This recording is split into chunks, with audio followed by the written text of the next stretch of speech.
Hey fam, welcome back to our channel. இந்த வீடியோல இந்த இயர்ல new Yamaha XSR 150cc bike அப்கமிங்ல லான்ச் பண்ண போறதா நிறைய நியூஸ் ஸ்ப்ரெட் ஆயிட்டு இருக்குங்க.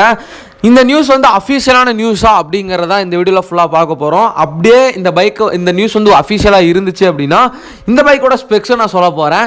ஸோ வீடியோ ஸ்கிப் பண்ணாமல் அப் டு எண்ட் வரைக்கும் பாருங்கள். நம்ம சேனலுக்கு நீங்கள் புதுசாக இருந்தீங்க அப்படின்னா மறக்காமல் சப்ஸ்கிரைப் பண்ணிக்கோங்க. பக்கத்தில் ஒரு பெல் ஐக்கானை கிளிக் பண்ணி ஆளுங்கிற ஆப்ஷனை போட்டிங்கன்னா நான் போடுற வீடியோ எல்லாமே ஃபஸ்ட் அண்ட் இன்ஸ்டன்ட்டாக உங்கள் மொபைலுக்கு நோட்டிஃபிகேஷனாக வந்துடும்.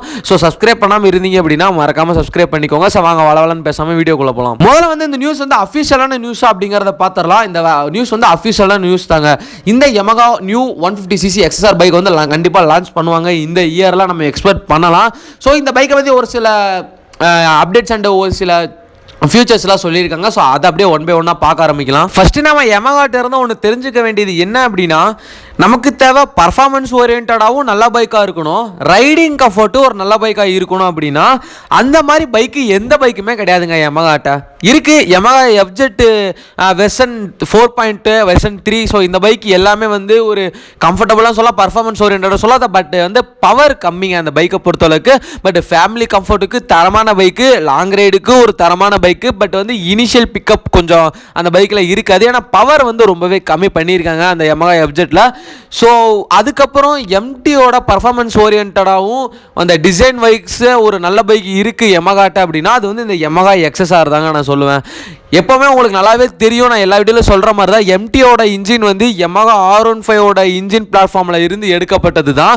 ஸோ அதே தாங்க Yamaha R15ஓட இன்ஜின் பிளாட்ஃபார்மில் இருந்து எடுக்கப்பட்டது தான் இந்த Yamaha XSR 150cc தாங்க. நெக்ஸ்ட் இந்த பைக்கோட ப்ரைஸ் வந்து பார்த்துடலாம். இப்போ வரைக்கும் அவங்க அப்ராக்சிமேட்டாக சொல்கிற வேல்யூ என்ன அப்படின்னா 1,50,000 to 1,55,000 வரைக்கும் எக்ஸ்ஷோரூம் ப்ரைஸ் இருக்கலாம் அப்படிங்கிற மாதிரி சொல்கிறாங்க. உங்களுக்கு ஆன் ரோட் ப்ரைஸ் அப்படிங்கும்போது ஒரு 1,80,000, 85,000, 90 கூட வராது வாய்ப்புகள் இருக்குது. அதாவது ஒரு அப்ராக்சிமேட்டாக சொல்கிறேன். ஸோ இந்த அளவுக்கு ஆன் ரோட் ப்ரைஸ் வர்றதுக்கு கூட வாய்ப்புகள்லாம் இருக்குங்க. பட் வந்து இந்த பைக்கை ஒரு அண்டர் 1 lakh இல்லைனா 1,10,000 ஸோ அந்த மாதிரி லான்ச் பண்ணாங்க அப்படின்னா எல்லாருமே பார்த்தீங்கன்னா இந்த பைக்கை வாங்குவாங்க. ஒரு தரமான சேல்ஸ் பார்த்தீங்கன்னா எடுத்து கொடுக்கும். உங்கள் எல்லாத்துக்குமே நல்லாவே தெரியும், இப்போ வரைக்கும் Yamahaவில் நல்லா சேல்ஸ் போயிட்டு இருக்கிறது Yamaha FZ பைக் மட்டும்தான், அந்த FZ வெர்ஷன். ஸோ அந்த சீரீஸ் மட்டும்தான் நல்லாவே சேல்ஸ் போயிட்டு இருக்கு. இப்போ வரைக்கும் டாப்பில் வச்சுருக்காங்க.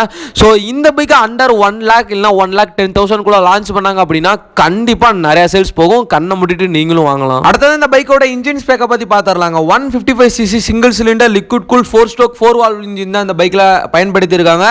R15 விட இது கொஞ்சம் பவர் அண்ட் டார்க் கொஞ்சம் அதிகமாகவே தாங்க இருக்கு. 19.3 ஹார்ஸ் பவரும் 14.8 நியூட்டன் மீட்டராகும் இந்த இன்ஜினால் ப்ரொடியூஸ் பண்ண முடியுங்க.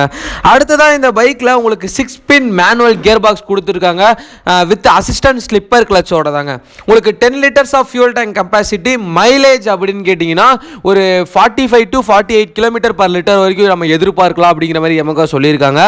ஸோ உங்களுக்கு இன்ஸ்ட்ருமெண்ட் கிளஸ்டர் அப்படிங்கும்போது உங்களுக்கு டிஜிட்டல் இன்ஸ்ட்ருமெண்ட் கிளஸ்டர் தான் வரப்போகுது வித் ப்ளூடூத் கனெக்டிவிட்டியோட. பேசிக்காக என்னென்ன திங்ஸ்லாம் இருக்குமோ ஸோ அது எல்லாமே இந்த பைக்லையும் கொடுத்துருக்காங்க. உங்களுக்கு ஃப்ளாட்டான சீட் கொடுத்துருக்கனால உங்களுக்கு அந்த ஃபேமிலி கம்ஃபர்ட்டும் இந்த பைக்கில் வந்துடும், ரைடர் கம்ஃபர்ட்டும் இந்த பைக்கில் வந்துருங்க. ஏன்னா உங்களுக்கு அப்புறம் ஹேண்டில் பார் கொடுத்துருக்கனால நீங்கள் எல்லா இடத்துலையும், அதாவது டிராஃபிக்லையும் சரி லாங் ரைடுக்கும் சரி பயங்கரமாக இருக்க போது, கம்ஃபர்டபுளாகவும் இருக்க போது. உங்களுக்கு அடுத்ததான் இந்த பைக்கில் ஒரு ஸ்பெஷல் திங் அப்படின்னா இந்த பைக்கோட சஸ்பென்ஷன்ஸ். ஃப்ரண்ட்ஸில் வந்து உங்களுக்கு USD ஃப்ரண்ட் ஃபோக்கும் ரியரில் வந்து மோனோசாக் சஸ்பென்ஷனும் பயன்படுத்தி இருக்காங்க. உங்களுக்கு அடுத்ததாக கடைசியாக நான் சொல்ல போகிறது பார்த்தீங்கன்னா இந்த பைக்கோட பிரேக்ஸுங்க. உங்களுக்கு வந்து சிங்கிள் டிஸ்க் பிரேக், ஃப்ரண்ட்ல சிங்கிள் டிஸ்க் பிரேக், ரியர்ல single disc brake with dual channel ABS-ஓட இந்த பைக் தர போறாங்க. ஸோ இதுதான் வந்து ஒரு ப்ளஸ் பாயிண்டாகவே இருக்க போகுது. ஸோ நான் சொன்ன கான்ஃபிகரேஷனில் இந்த பைக் லான்ச் ஆச்சு அப்படின்னா கண்டிப்பாக ஒரு பெஸ்ட் பைக்காக இருக்குங்க. ஓகே ஃபார்ம், இந்த வீடியோ பார்த்தோன்னா நான் இதோட என் பண்ணிக்கிறேன். இந்த பைக் மார்க்கெட்டுக்கு வந்துச்சு அப்படின்னா யாரெல்லாம் வாங்குவீங்க அப்படிங்கிறத மறக்காம கமெண்ட் செக்ஷனில் கமெண்ட் பண்ணுங்க, நானும் பார்த்து தெரிஞ்சுக்கிறேன். நம்ம சேனலுக்கு நீங்கள் புதுசாக இருந்தீங்க அப்படின்னா மறக்காம சப்ஸ்கிரைப் பண்ணி பக்கத்தில் பெல் ஐகானை கிளிக் பண்ணி ஆளுங்கிற ஆப்ஷன் போட்டிங்கன்னா நான் போடுற வீடியோ எல்லாமே ஃபர்ஸ்ட் அண்ட் இன்ஸ்டன்ட்டாக உங்கள் மொபைலுக்கு நோட்டிஃபிகேஷனாக வந்துடும். Okay from Tata, bye bye.